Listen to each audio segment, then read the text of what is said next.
Hi, we are in chapter 24 today. Different scene, huh? Guess where I am? I am in Kyle's nursery. He's outside playing right now, not literally outside, but in the family room. So this is a nice quiet spot. Changing up the scene. Chapter 24. So we met Grayson and they left the zoo. So Grayson works at the zoo, keep that in mind. And I feel like at this point you should be able to trust Grayson. He's a good character, like I mentioned yesterday. So he's not a bad guy. He's not doing anything wrong with Maniac and taking him any place he shouldn't. So we left off on chapter 24. Let me know if you guys looked up the crimpet recipe, and if you do make them, share it with me on our next Google Hangout. I'd love to see if you like them as much as I did. They're really good. They got back to the band shell just as they finished the last of the crimpets. Grayson looked at his watch. Guess it's time to quit the job I never did today. Time for dinner, too. Grayson was joking, but Maniac was serious when he piped, "Great! Where to?" Dumbfounded. Another one of my favorite words.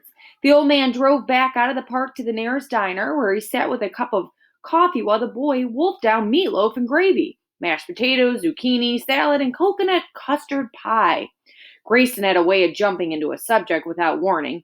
It was during Maniac's dessert that he abruptly said, "Them black people, they eat mashed potatoes too?" Maniac thought he was kidding, then he realized he wasn't. Sure, Mrs. Beale used to have potatoes a lot, mashed in every other way. Mrs. who? Mrs. Beale, do you know the Beals of 728 Sycamore Street? The old man shook his head. Well, they were my family. I had a mother and a father and a little brother and sister and a sister my age and a dog. My own room, too. Grayson stared out the diner window as if digesting this information. How about meatloaf? Huh? They eat that too? Sure, meatloaf too, and peas and corn, you name it. Cake? Maniac beamed. Oh man, you kidding? Mrs. Beale makes the best cake in the world. Grayson's eyes narrowed. Toothbrushes? They use them? Maniac fought not to smile. Absolutely, we all had our toothbrushes hanging in the bathroom. I know that, said Grayson, impatient, but is theirs the same as ours? No difference that I could see.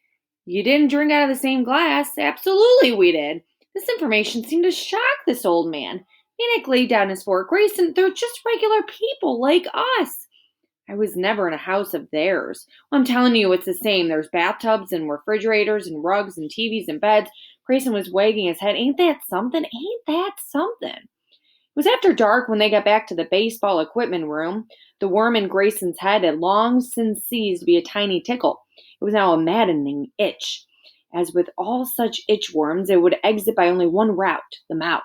He said, I was thinking maybe you want to come over to my place. This here's floor is pretty hard. He tapped his foot to show how hard. The grizzled, gray old park hand could never know how much Maniac was tempted or how deeply the offer touched him. Neither could Maniac explain that the bad luck he always seemed to have with parents had led him to the conclusion that he'd better stick to himself. Oh, it's not bad here, he said. Look. He lay down on the chest protectors and closed his eyes. Ah, just like a mattress. I can feel myself dozing off already. And then, not wanting to hurt the old man's feelings, he quickly added, Hey, I told you everything about me. How about you? He pulled Grayson's coat over himself. A bedtime story? Grayson snorted. Story? I don't know no stories. Sure you do, Maniac prodded. About yourself. You know about you. Everybody has a story. Not me. Grayson was edging for the door. I ain't got no story. I ain't nobody. I work at the park. You line baseball fields? Yep, I do that. You live at the Y? You drive the park pickup? You like butterscotch crimpets? Grayson shook his head. Not as much as you. I was just eating them to be friendly, so you wouldn't have to eat them all by yourself. And there's another thing about you. Maniac joked. You're a liar. They both laughed. Grayson opened the door. Wait, called Maniac. What did you grow up to be when you were a kid? Grayson paused in the doorway. He looked out into the night. A baseball player, he said. He turned out the light and closed the door. So as we finish this chapter, 24, I want you guys to understand Grayson's like an older man, and I know some things he's saying like, oh, they eat that or they use toothbrushes. And you might be thinking, God, this guy is like mean. He's evil. It's just his way of thinking because he lives on the West End and, that whole boundaries. West End is, where the white people live. East End's the black people.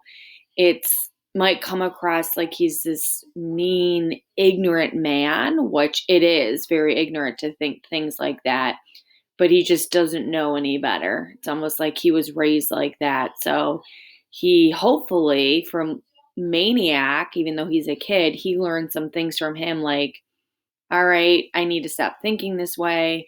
As Maniac might learn from him, you know, as an older man, he can get some knowledge from him. So hopefully they both can become friends. And even though he might be older, Maniac's younger, can you be friends with someone older?